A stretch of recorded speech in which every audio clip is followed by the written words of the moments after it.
Hello guys, स्वागत है आप सभी का ऑनलाइन स्टडी एकेडमी में। दोस्तों, रोजगार और निर्माण का नया अंक प्रकाशित हो चुका है जो कि 5 सितंबर से 11 सितंबर 2022 तक का है। और इस वीडियो में हम इसी अंक का विश्लेषण करेंगे, देखेंगे क्या कुछ इंपॉर्टेंट रहा इस हफ्ते। इसके अलावा काफ़ी सारे इंपॉर्टेंट एमसीक्यू भी हैं, तो उन्हें भी सॉल्व करेंगे। तो आइए जल्दी से शुरू करते हैं।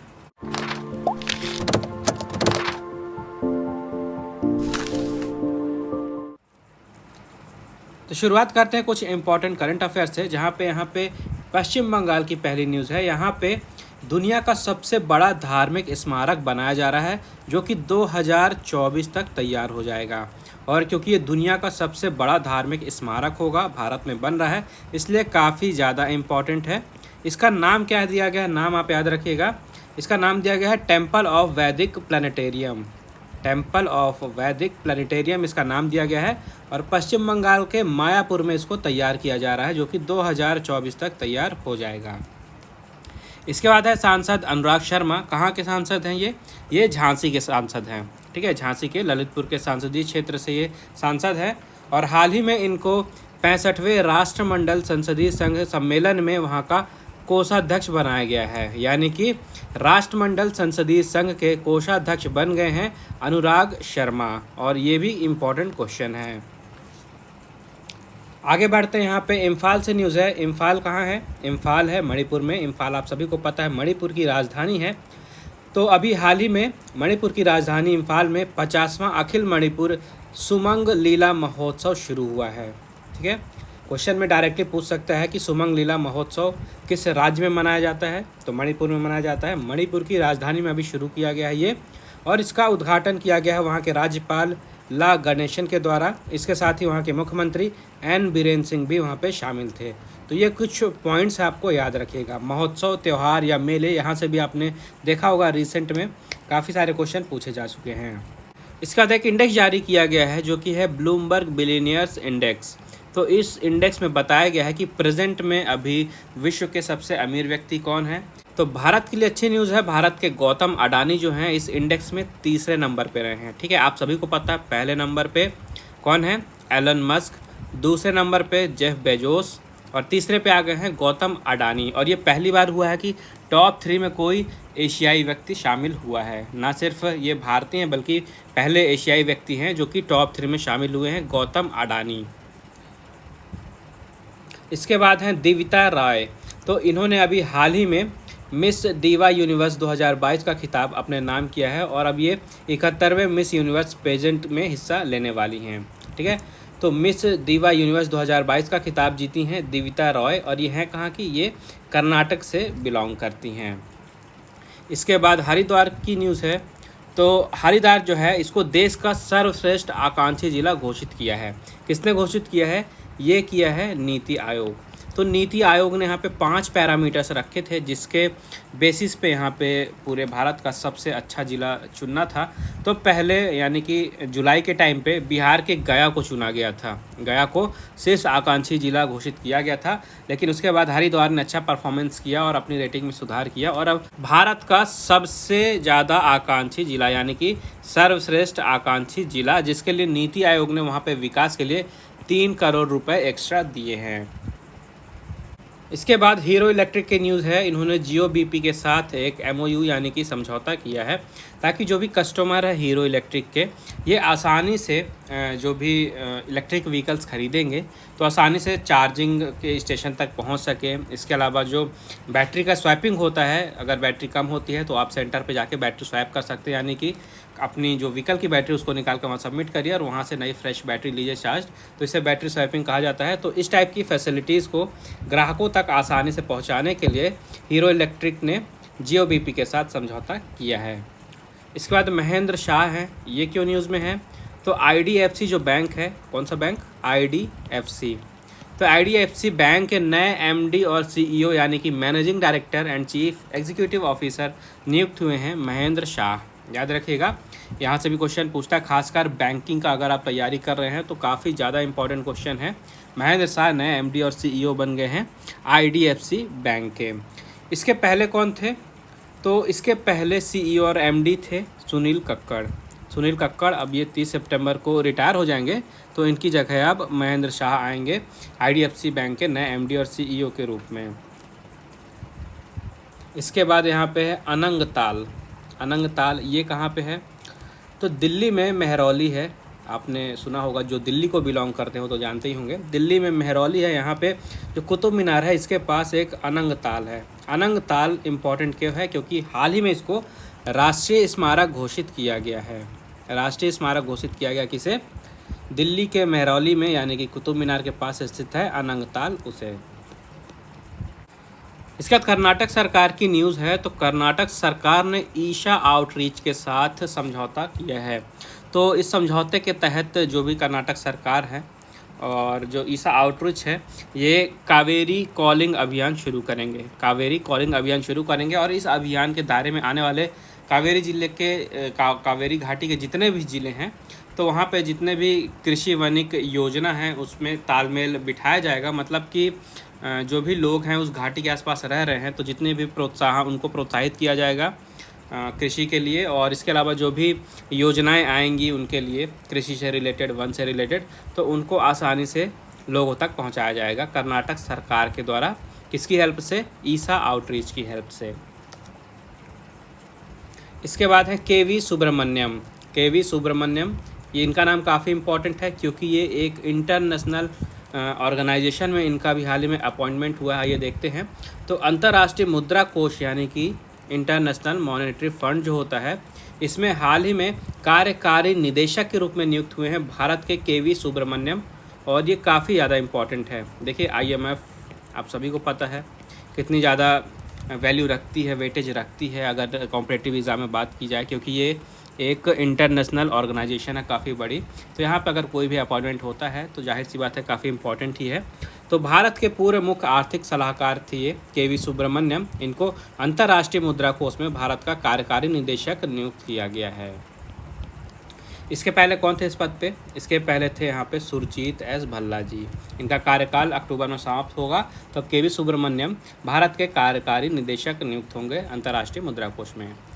फिर है रॉयल एनफील्ड की न्यूज़। तो भारत की जो सांस्कृतिक विरासत है इसको बढ़ावा देने के लिए यूनेस्को आप सभी को पता है, यूनेस्को, ठीक है। तो यूनेस्को ने रॉयल एनफील्ड जो कि बाइक बनाती है, तो इनके साथ समझौता किया है ताकि भारत की जो सांस्कृतिक विरासत है इसको बढ़ावा दिया जा सके।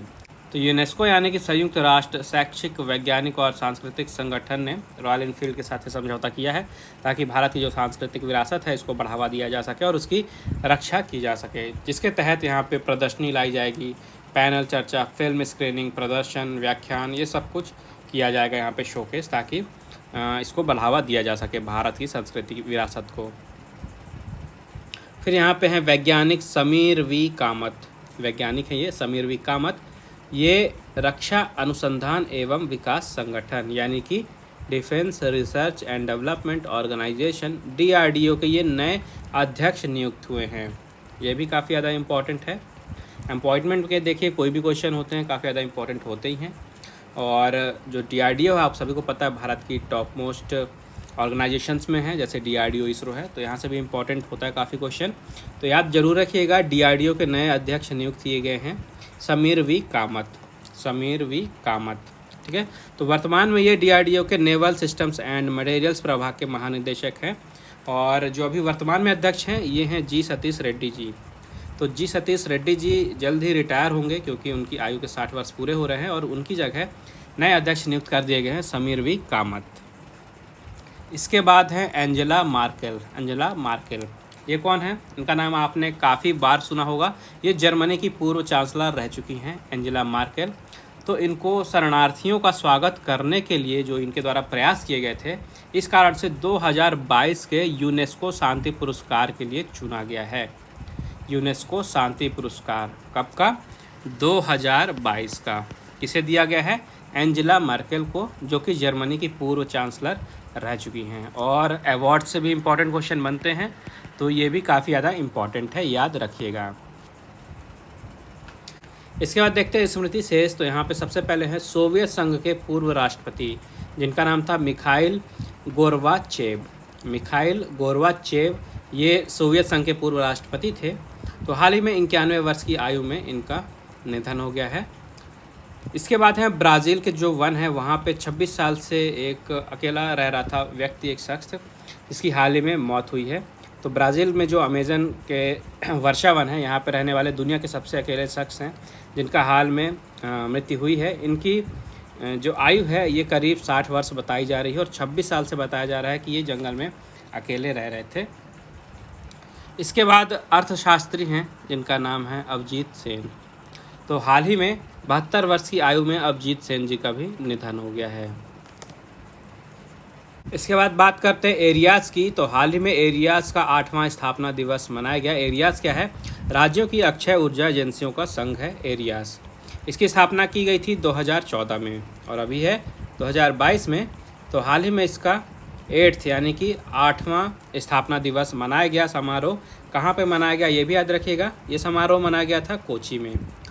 कोची में समारोह मनाया गया था, जिस समारोह के दौरान जो भारतीय अक्षय ऊर्जा विकास एजेंसी लिमिटेड है यानी कि इरेडा, इसको 2021-22 के लिए अक्षय ऊर्जा के क्षेत्र में सर्वश्रेष्ठ प्रदर्शन करने के लिए एरियाज़ पुरस्कार दिया गया है।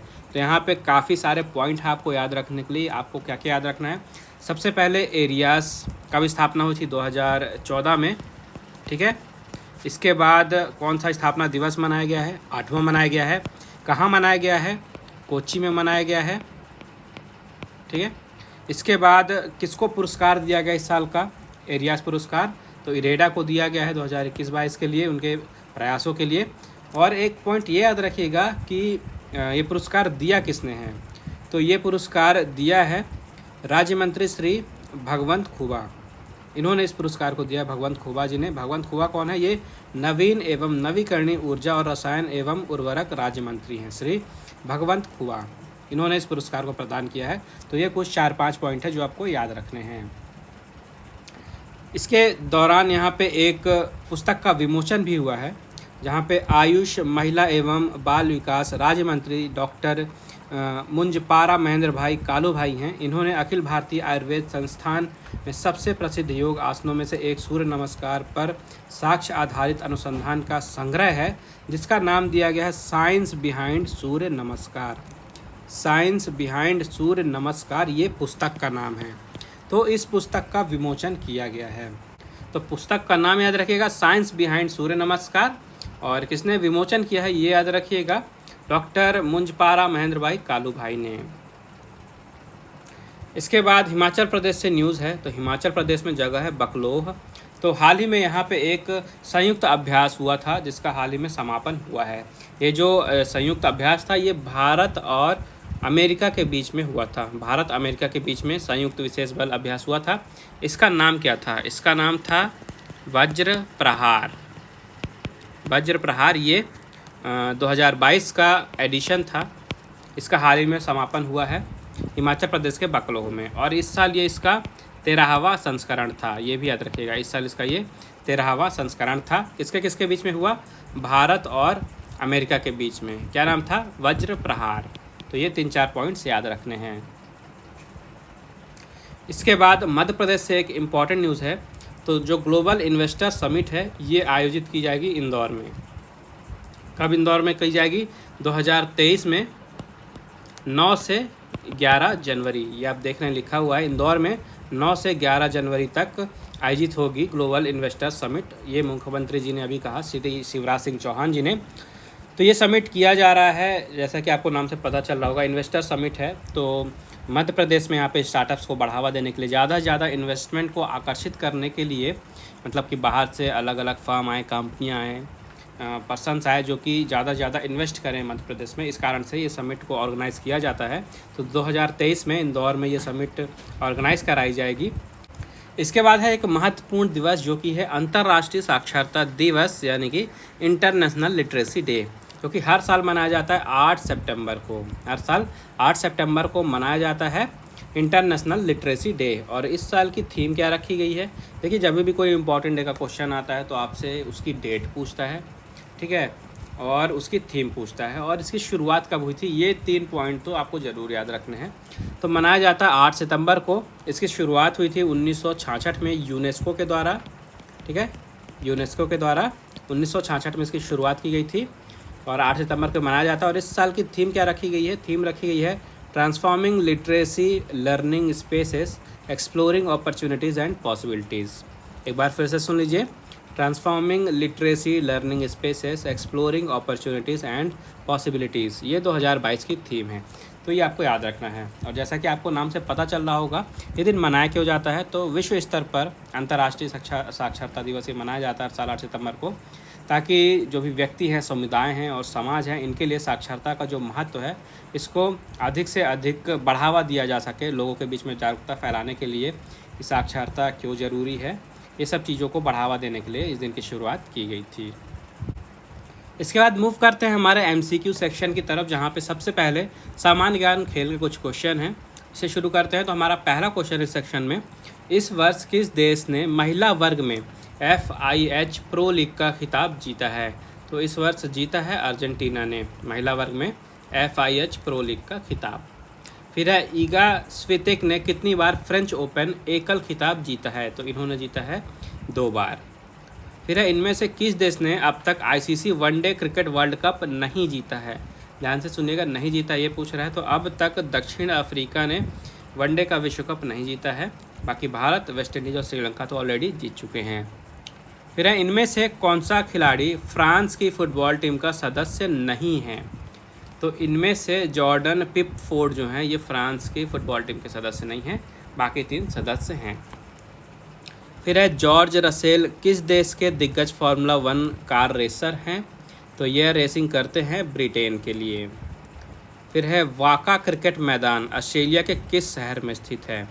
तो वाका जो है ये स्थित है पर्थ में। पर्थ में जो क्रिकेट का मैदान है इसे वाका कहा जाता है।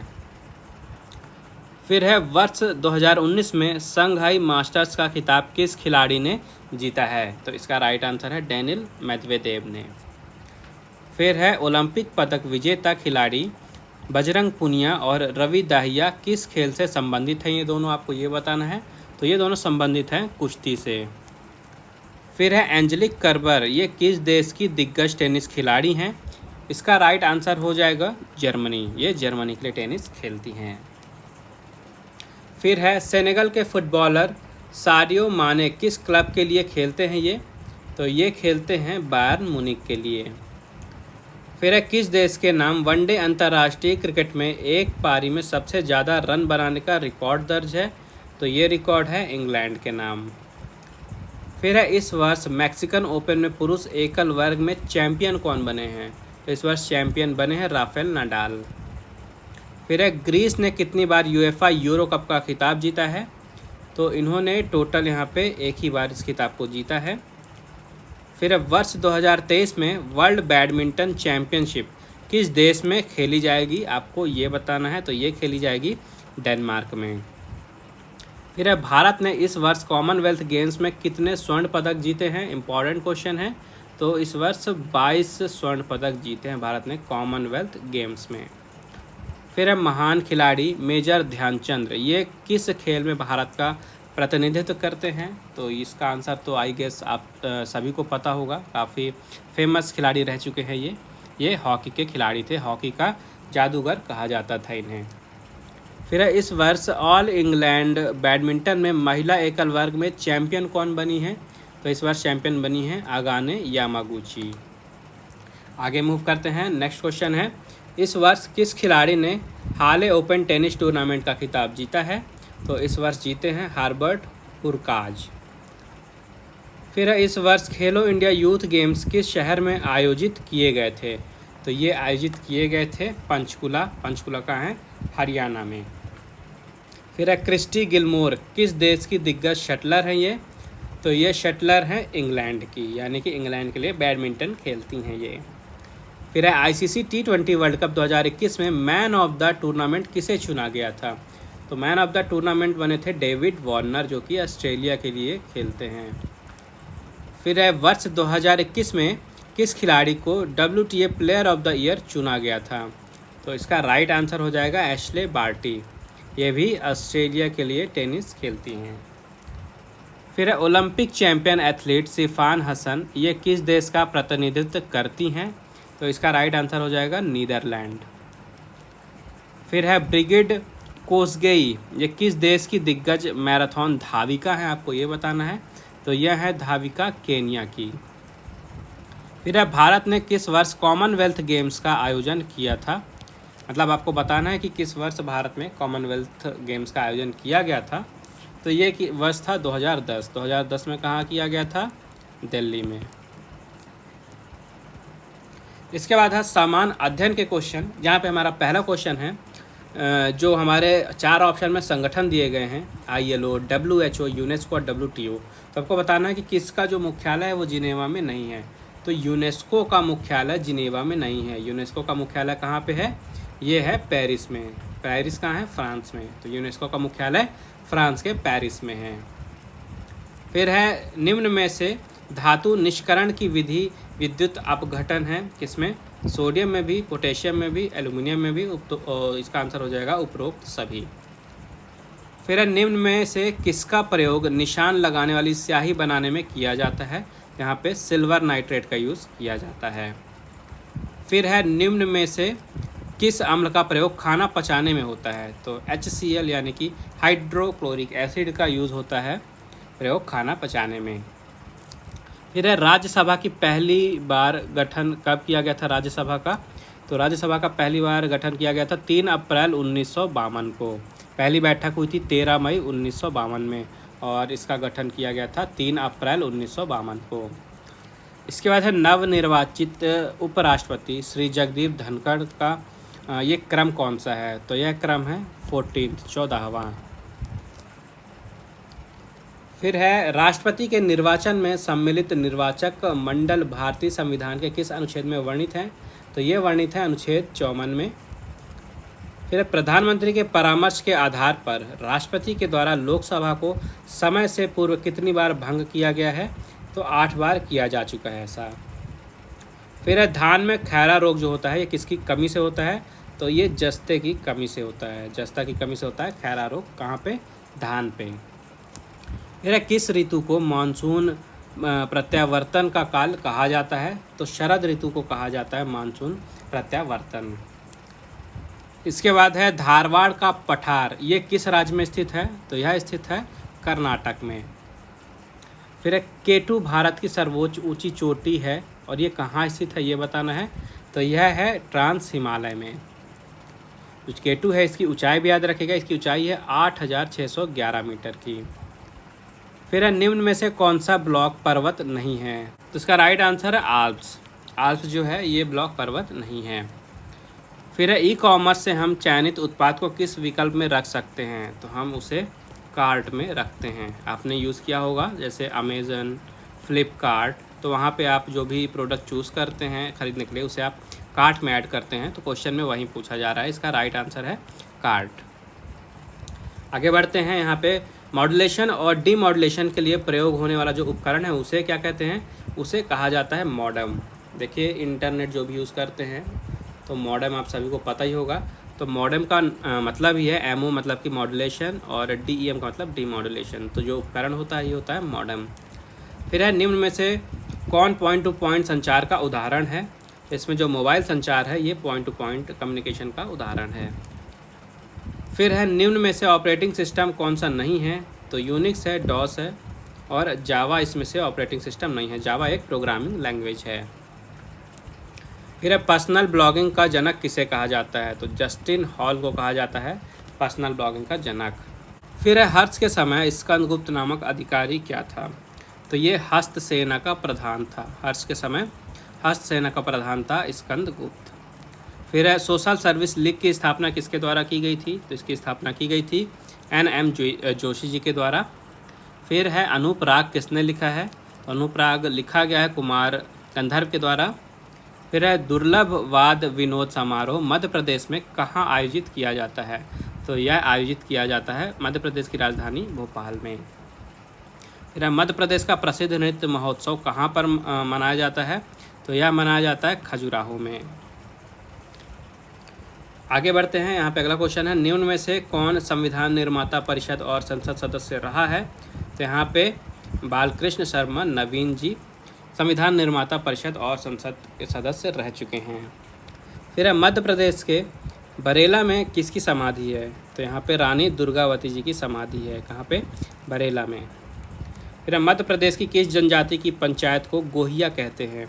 तो जो कोल जनजाति है इनकी जो पंचायत होती है मध्य प्रदेश में, इसको गोहिया कहा जाता है।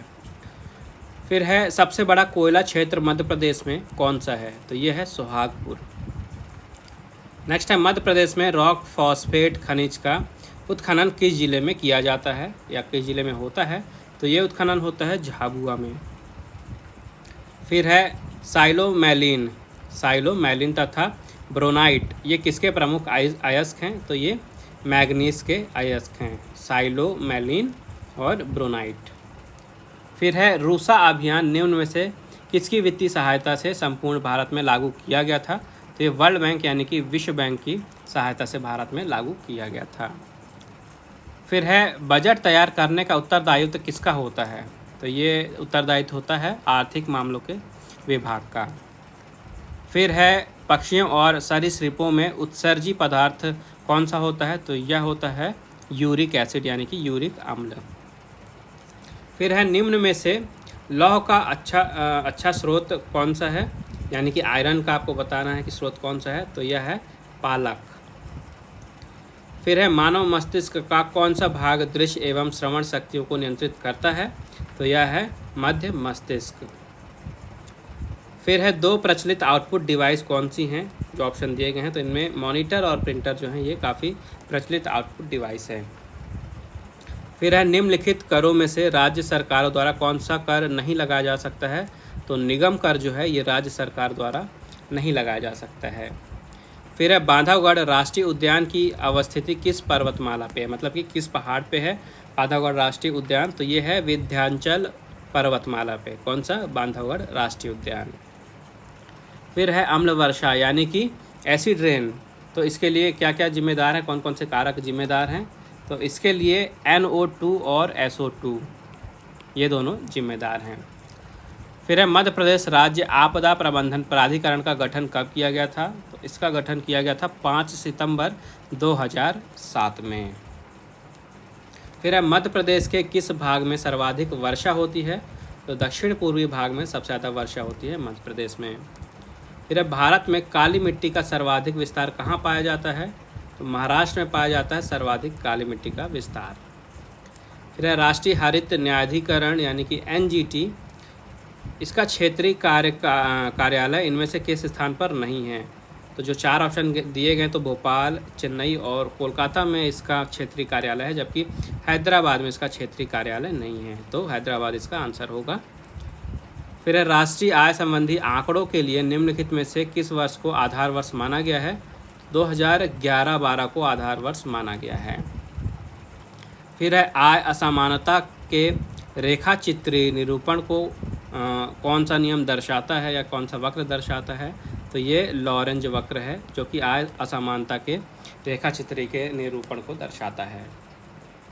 फिर अपने प्रदूषकों के कारण कौन सी नदी जैविक मरुस्थल कहलाती है? तो दामोदर जो है इसे जैविक मरुस्थल कहा जाता है इस नदी को।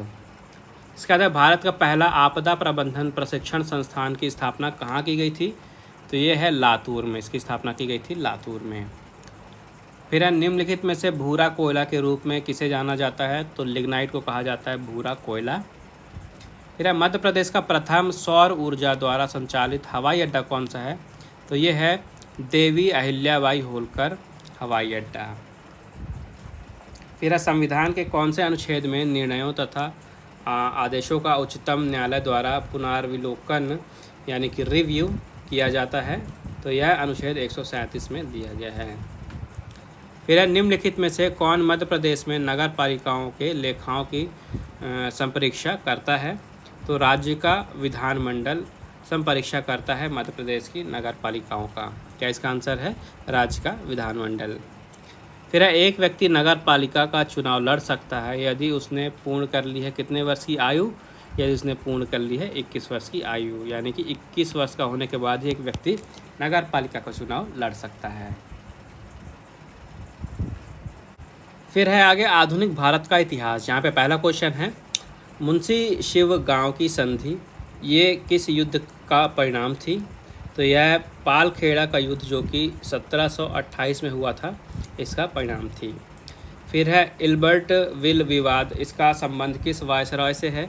इसका संबंध है लॉर्ड रिपन से। फिर है निम्न में से कौन सुमेलित नहीं है? एक तरफ आपको संगठन दिया गया है, एक तरफ संस्थापक दिए गए हैं, आपको बताना है कि कौन सा पेयर गलत है यहाँ पे। तो यहाँ पे देखिए तत्वबोधिनी सभा और इसके साथ दिया गया है अरविंद घोष, तो ये जो दोनों का पेयर है ये गलत है। फिर है खगोल शास्त्र के अध्ययन के लिए जिज मोहम्मद शाही नामक सारणी किसने बनवाई थी? तो यह बनवाई थी राजा जयसिंह जी ने। फिर है उत्तर भारत का मार्टिन लूथर किंग किसे कहा जाता है? स्वामी दयानंद सरस्वती जी को कहा जाता है मार्टिन लूथर किंग। कहाँ का? उत्तर भारत का। फिर है निम्न में से कौन सुमेलित नहीं है? तो यहाँ पे हिंदू विधवा पुनर्विवाह और विलियम बेंटिक का ये जो पेयर है ये गलत नहीं है, गलत दिया हुआ, मतलब कि यह सही सुमेलित नहीं है। फिर है सुबोध पत्रिका का संबंध किस संगठन से है? तो इसका संबंध है प्रार्थना समाज से। फिर है उत्तरी भारत की भूमिकर व्यवस्था का जनक किसे कहा जाता है? तो मार्टिन बर्ड को कहा जाता है। फिर है पील कमीशन के गठन का संबंध किससे है? तो इसका संबंध है सैन्य पुनर्गठन से। फिर है गांधीदास पैक्ट को कांग्रेस के किस अधिवेशन में अनुमोदित किया गया था? तो इससे बेलगांव अधिवेशन में अनुमोदित किया गया था। फिर वह राष्ट्रवादी नेता जो 1925 में केंद्रीय विधान परिषद में अध्यक्ष चुना गया था वो कौन है? तो वो है विट्ठल भाई पटेल। फिर नीचे देखिए जो अगला क्वेश्चन दिया है, यहाँ पे 4 यहाँ पे हमें घटी घटनाएं हैं भारतीय स्वतंत्रता संग्राम से रिलेटेड, हमें बताना है कि इनका सही ऑर्डर कौन सा है। तो देखिए सबसे पहले हुई है मार्ले मिंटू सुधार, इसके बाद हुई है मोंटफोर्ड सुधार, इसके बाद हुई है चौरा चौरी हिंसा और इसके बाद हुई है दांडी यात्रा। तो हमारा सही पेयर हो जाएगा यहाँ पे 2 4 1 3। फिर महात्मा गांधी ने अहमदाबाद टेक्सटाइल लेबर एसोसिएशन की स्थापना कब की थी? तो इसकी स्थापना की गई थी 1918 में। फिर किसने जलियांवाला बाग हत्याकांड के विरोध स्वरूप वायसराय की कार्यकारिणी परिषद से इस्तीफा दे दिया था? ये थे शंकरन नायर जी। फिर हंटर आयोग की कमेटी में 3 भारतीय सदस्यों में से कौन कमेटी में शामिल नहीं था? तो ये थे मदन मोहन मालवीय जी। फिर सेफ्टी वॉल्व सिद्धांत के प्रतिपादक कौन थे? तो यह थे लाला लाजपत राय। फिर कार्लाइल सर्कुलर किस भारतीय आंदोलन के समय लाया गया था? तो स्वदेशी आंदोलन के समय लाया गया था कार्लाइल सर्कुलर। फिर हेमचंद्र कानून गो का संबंध किस संगठन से था? तो इसका संबंध था अनुशीलन समिति से। फिर वैंकूवर में स्वदेश सेवक गृह की स्थापना किसने की थी? तो ये की थी GD कुमार जी ने। फिर 1915 में राजा महेंद्र प्रताप ने किसकी सहायता से काबुल में भारत की स्वतंत्र और अस्थायी सरकार की स्थापना की थी? तो हेल्प ली गई थी मोहम्मद अली बरकतुल्ला की। फिर निम्न में से किस संगठन के सदस्यों को होम रूल लीग का सदस्य बनने की अनुमति नहीं थी? तो जो सर्वेंट्स ऑफ इंडिया सोसाइटी हैं इनको अनुमति नहीं थी। फिर गिफ्ट टू मोनोथिस्ट, इसके रचयिता कौन है? इसके रचयिता हैं राजा राम मोहन राय जी। फिर लोकहितवादी के नाम से किसे जाना जाता है? तो गोपाल हरि देशमुख जी को नाम से जाना जाता है लोकहितवादी से। फिर विलियम बेंटिक ने किसकी सहायता से ठगी प्रथा का अंत किया था? तो इस समय हेल्प ली गई थी कर्नल स्लीमन की। फिर चटगांव आर्मरी रेड, ये जो घटना है इसका संबंध किस संस्था से है? इसका संबंध है इंडियन रिपब्लिकन आर्मी से। फिर बिजौलिया कृषक आंदोलन के नेतृत्व कौन कर रहे थे, मतलब कि नेतृत्वकर्ता कौन थे उस समय? तो सीताराम दास जी भी थे, माणिक लाल वर्मा जी भी थे और विजय सिंह पथिक भी थे, यानी कि उपरोक्त सभी इसका आंसर हो जाएगा। फिर कम्युनल अवार्ड के विरोध में गांधी जी ने आमरण अनशन कहाँ पे किया था? तो ये अनशन किया गया था यरवदा जेल में। फिर भारत छोड़ो आंदोलन के दौरान ब्रिटिश सरकार ने आंदोलन को दबाने हेतु कौन सा ऑपरेशन चलाया था? तो उस समय ऑपरेशन चलाया गया था ऑपरेशन जीरो आवर। फिर पूना पैक्ट के तहत केंद्रीय विधानमंडल में कितने प्रतिशत सीट दलितों के लिए आरक्षित करने का प्रावधान किया गया था? तो 18% सीट दलितों के लिए आरक्षित करने का प्रावधान किया गया था। फिर किस गवर्नर जनरल के कार्यकाल में नया पोस्ट ऑफिस एक्ट तथा पहली बार डाक टिकट का प्रचलन हुआ था? तो ये थे डलहौजी। फिर तकावी ऋण, ये किससे संबंधित था? तो यह था कृषि से संबंधित। फिर है नौजवान भारत सभा, इसकी स्थापना किसने की थी? इसकी स्थापना की थी भगत सिंह ने। फिर है the Indian war of independence, इसके लेखक कौन हैं? तो इसके लेखक हैं वी.डी. सावरकर। फिर है बंगाल विभाजन के दौरान एकला चलो रे, ये नारा किसके द्वारा दिया गया था? यह नारा दिया गया था रविंद्रनाथ टैगोर जी के द्वारा। फिर है पूना सार्वजनिक सभा, इसकी स्थापना कब की गई थी? इसकी स्थापना हुई थी 1870 में।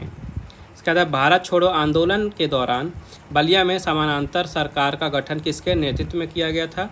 तो चित्तू पांडे के नेतृत्व में किया गया था। फिर है मोपला विद्रोह का संबंध भारत के किस क्षेत्र से था? तो यह संबंध था मालाबार क्षेत्र से। फिर है भारत छोड़ो आंदोलन के दौरान किसने भूमिगत रहकर कांग्रेस रेडियो का कार्य किया था? तो ये थे उषा मेहता जी। फिर है स्वराज पार्टी का गठन किस आंदोलन की विफलता के बाद किया गया था? तो ये था असहयोग आंदोलन। फिर था अगस्त प्रस्ताव, ये किस वायसराय द्वारा पेश किया गया था? ये पेश किया गया था लॉर्ड लिनलिथगो, इनके द्वारा, लॉर्ड लिनलिथगो इसका राइट आंसर है।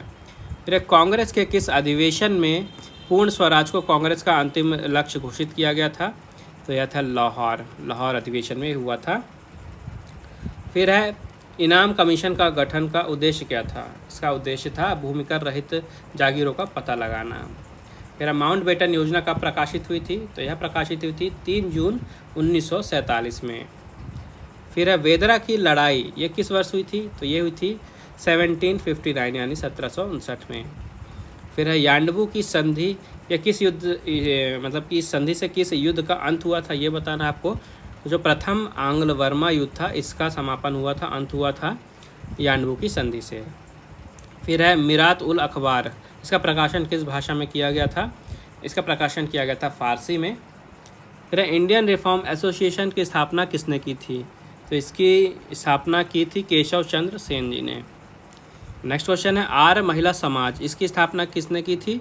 तो इसकी स्थापना की थी पंडिता रमाबाई ने। आगे यहाँ पे राजनीति विज्ञान के कुछ क्वेश्चन हैं, इन्हें भी देख लेते हैं। हमारा पहला क्वेश्चन है राजा को प्रजा से इस प्रकार कर वसूलना चाहिए जिस प्रकार माली वृक्षों से पके फलों को ही तोड़ता है। यह कथन किसका है? तो यह कथन है कौटिल्य का। फिर है इनमें से किसे सुकरात ने सर्वाधिक प्रभावित किया था? तो इसका राइट आंसर है प्लेटो को सर्वाधिक प्रभावित किया था। फिर इनमें से कौन सा कथन अरस्तु का नहीं है? तो यहाँ पे देखिए राज्य व्यक्ति से श्रेष्ठ नहीं होता है, यह कथन अरस्तु का नहीं है। फिर यहाँ पे देखिए जो यहाँ पे प्राकृतिक अधिकारों हैं इनका प्रतिपादक कौन है, हमें ये बताना है। तो यहाँ पे देखिए 2 और 3 यानी लॉक और थॉमस पेन, ये प्राकृतिक अधिकारों के प्रतिपादक हैं, लॉक और थॉमस पेन। ठीक है, आगे बढ़ते हैं। अगला क्वेश्चन जो हमारा दिया गया है यह इनमें से कौन सा कथन सही नहीं है। यहाँ पे आपको 4 ऑप्शन दिए गए हैं, 4 ऑप्शन में आपको बताना है कि कौन सा कथन सही नहीं है। तो देखिए यहाँ पे जो निकोलस के अनुसार अपने वक्तव्य और कार्यों में सच्चा होना, देवताओं और मनुष्यों के प्रति अपने ऋण को चुकाना न्याय है, यह कथन सही नहीं है। फिर है भारत के 18 पर्व यानी कि अध्याय, इसमें से शांति पर्व का क्रम कौन सा, मतलब कि जो 18 पर्व हैं इनमें से शांति जो पर्व है ये किस नंबर पे आना, सिंपली आपको ये बताना है। तो ये आता है 10वें नंबर पे शांति पर्व। फिर है चाणक्य ने चतुरंग सेना में सर्वाधिक महत्वपूर्ण किसे माना है? तो सबसे महत्वपूर्ण माना है चाणक्य ने हस्ती सेना को। फिर है प्लेटो ने एक आदर्श राज्य की आवश्यक जनसंख्या कितनी बताई है? तो ये जनसंख्या होनी चाहिए 5040। फिर 7वीं सदी में चीनी यात्री ह्वेनसांग ने किसके शासनकाल में भारत की यात्रा की थी? इसका राइट आंसर है हर्षवर्धन। नेक्स्ट है इतिहास के अंत की अवधारणा प्रस्तुत किसने की है?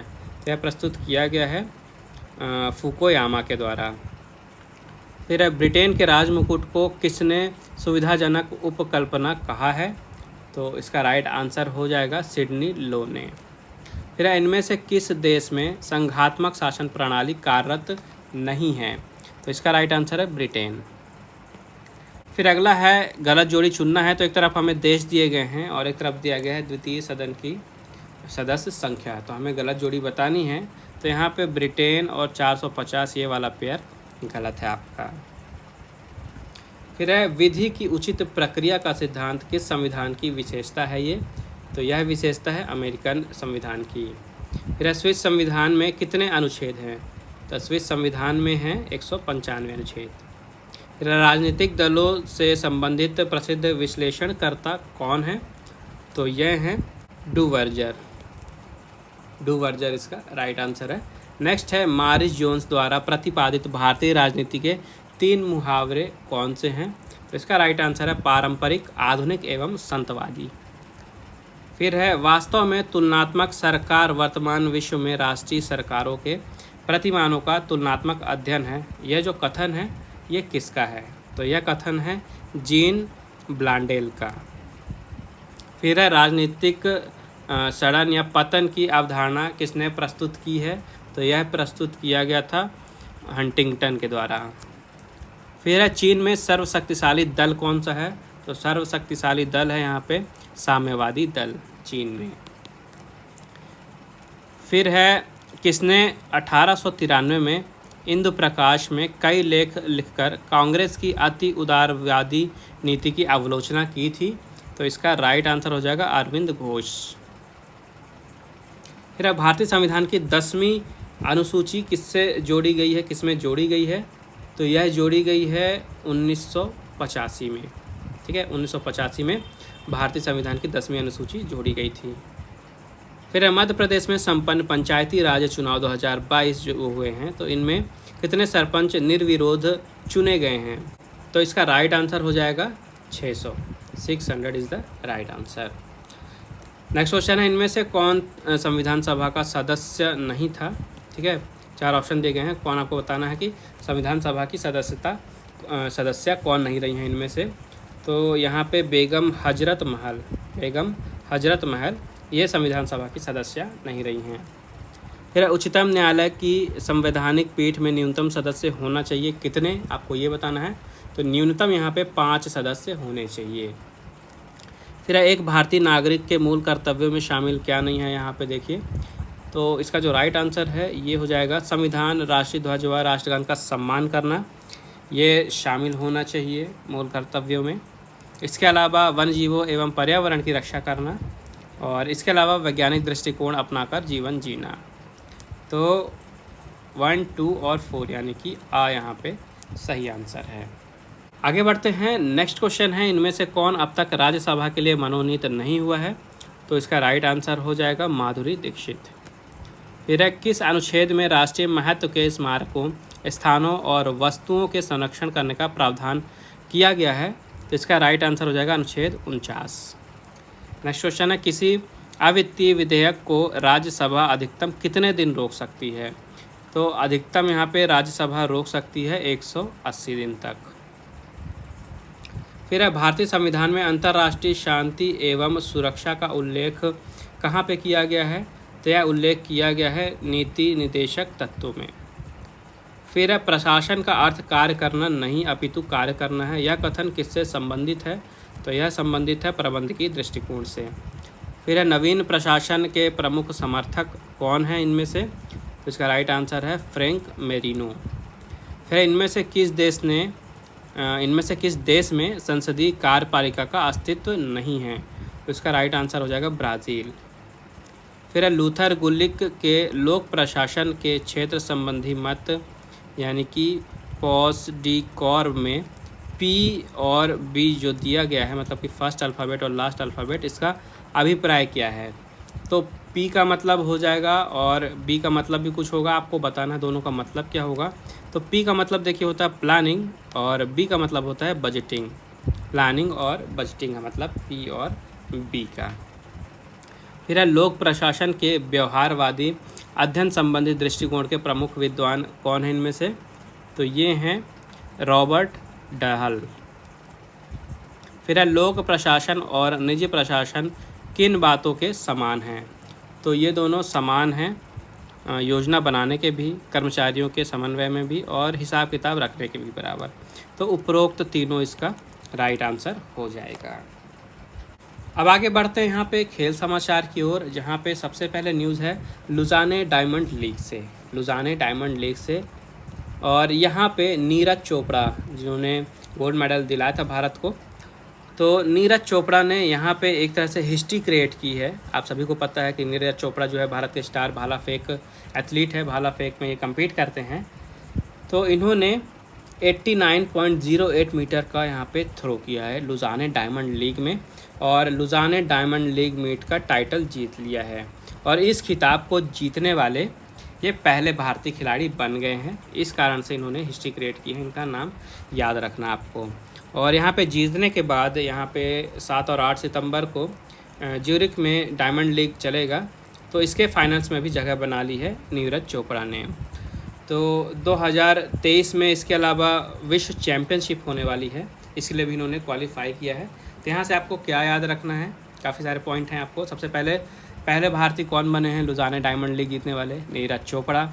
इसके अलावा डायमंड लीग का जो फाइनल होगा ये कहाँ पे होगा, ये होगा ज्यूरिच में, ये भी आपको याद रखना है। इसके अलावा इन्होंने विश्व चैम्पियनशिप 2023 के लिए क्वालिफाई किया है। तो यहाँ से आपको क्या याद रखना है, यहाँ से आपको याद रखना है कि ये चैम्पियनशिप होगी कहाँ, तो ये विश्व चैम्पियनशिप 2023 में होगी हंगरी के बुडापेस्ट में।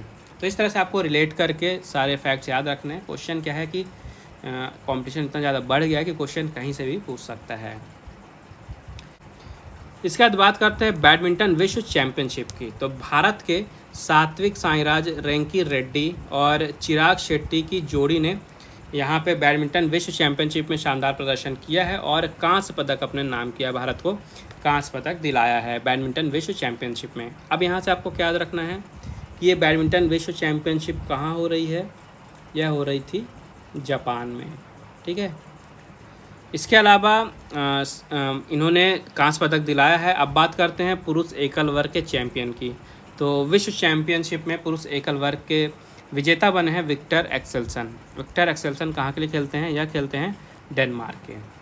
इसके अलावा महिलाओं की बात करते हैं तो महिलाओं के एकल वर्ग में जापान की ही अकाने यामागुची ने खिताब जीता है। तो यहाँ से आपको क्या क्या याद रखना है, बैडमिंटन विश्व चैम्पियनशिप जापान में हो रही है, पुरुष के वर्ग के चैंपियन बने पुरुष के वर्ग के विक्टर एक्सेल्सन, महिला वर्ग की चैंपियन बनी है Akane Yamaguchi.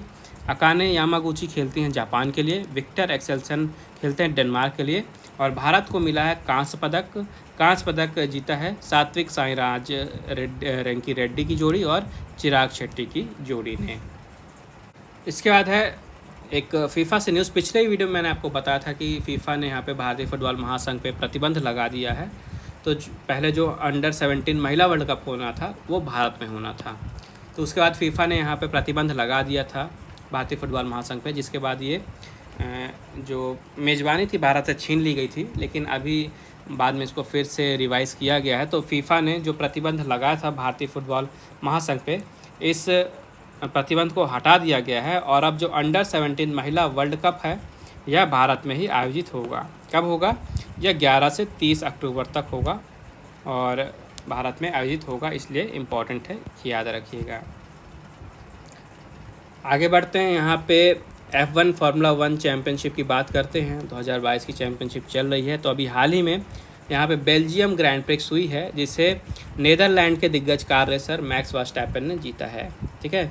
Belgium grand prix हुई है जिसे नेदरलैंड के दिग्गज कार रेसर मैक्स वर्स्टैपेन ने जीता है। इसके बाद भारत के लिए एक और इम्पॉर्टेंट न्यूज़ है। तो भारत की युवा जूडो खिलाड़ी हैं लिंथोई।